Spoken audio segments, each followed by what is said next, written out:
I'm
going to say a few words. Okay, well, you're all very welcome to the launch of the Irish Soda Bread Way here in Westport.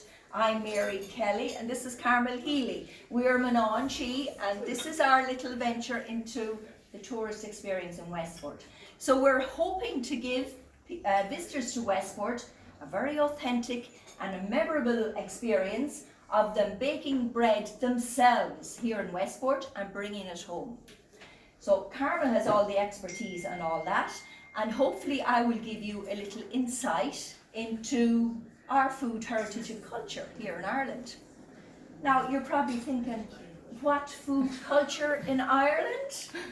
But we essentially are ingredient makers in Ireland. We have the best produce. Our greatest asset is our beautiful rain and the lovely green grass. And we export the most wonderful beef and butter all over the world. Now, there is the old joke, what's a 7-course meal in Ireland? A potato and a 6-pack of Guinness. But we have always eaten well in the past. 10,000 years ago, when we were hunters and gatherers, what did we eat? And you know, what did we eat? We ate wild boar, we ate salmon, eels, hazelnuts. We ate very well. And then 5,000 years ago, we know from the Cage of Fields, people were farming. They had enclosures for their cattle and they were growing oats and barley. And then the Vikings came in the 700s. Now they had a great trade of the Mediterranean, so they brought wine and olive oil. But now, to my parish, I feel the olive oil was a long time getting to it when I was growing up. Because my memory of olive oil is buying it at the chemist in a little bottle and used it for earwax. So it was a long time. And then we had the Normans. They came in the 12th century. They improved agricultural methods and they brought with it wheat and cereal growing. So for centuries, I suppose the staple diet would have been essentially barley and oats. And oats would have been made into porridge or ground into flour to make oat cakes, sort of a flatbread. So then the English settlers came in the 1600s and they probably brought potatoes with them and they brought turkey. So then after that, our indigenous food culture actually died with the demise of the Gaelic lords. So from the 1600s, our culture died. The people essentially became very poor tenants, lived on poor land, very small holdings. So it was a struggle to survive. Everything that the peasant in rural Ireland produced was exported. Ireland was a huge exporter in the 16 and 1700s. Butter was exported all over the world. There was a butter exchange in Cork in 1700. We were the greatest exporter, as I said, in the 1700s, and we are now a huge exporter of butter. All our produce, the farmer would produce his produce, bring it to the market, sell it, to pay the rent. There was no money left. He went home to a diet of buttermilk and potatoes. We became dependent on the potatoes, and we all know what happened then. The famine came. So that's really our history.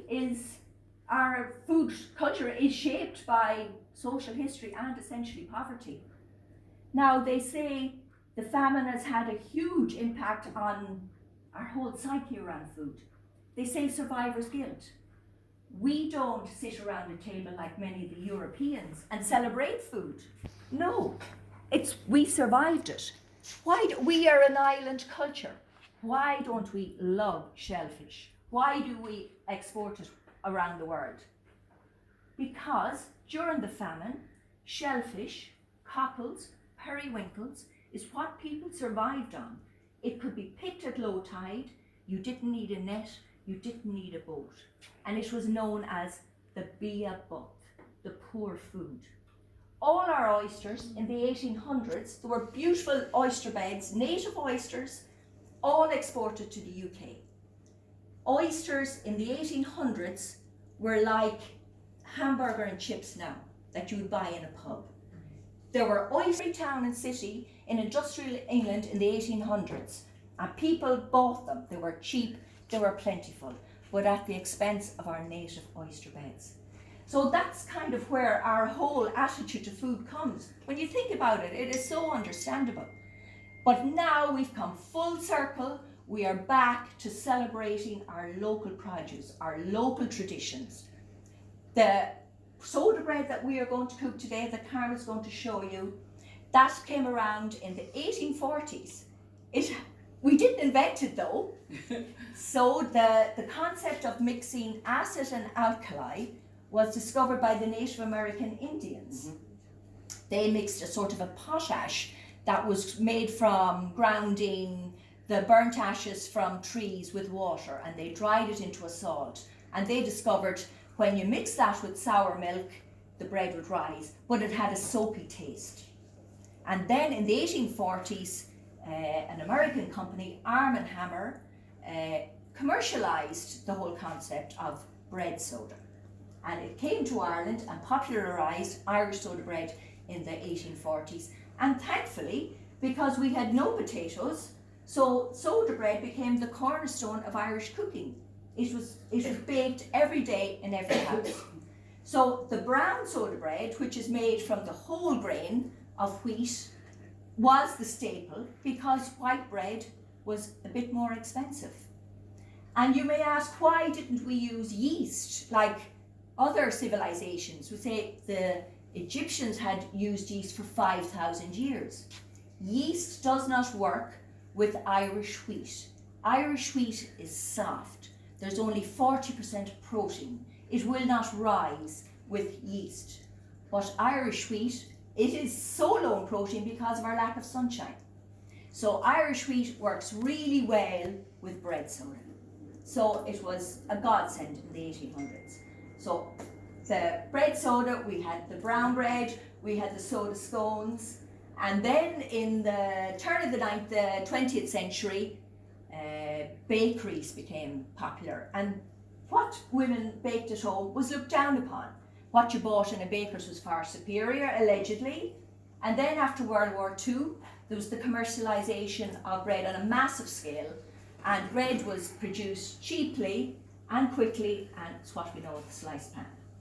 But now I think we've come full circle back again to artisan bakeries, innovative chefs, celebrating our Irish culture. So now, baking is back, we all want a slice of it, and the food revolution is on in Ireland, and we're going to celebrate it here today, and Carmel's going to talk you through now Irish soda or the white soda scones first, and then we'll do the brown. So I'll hand you over to her.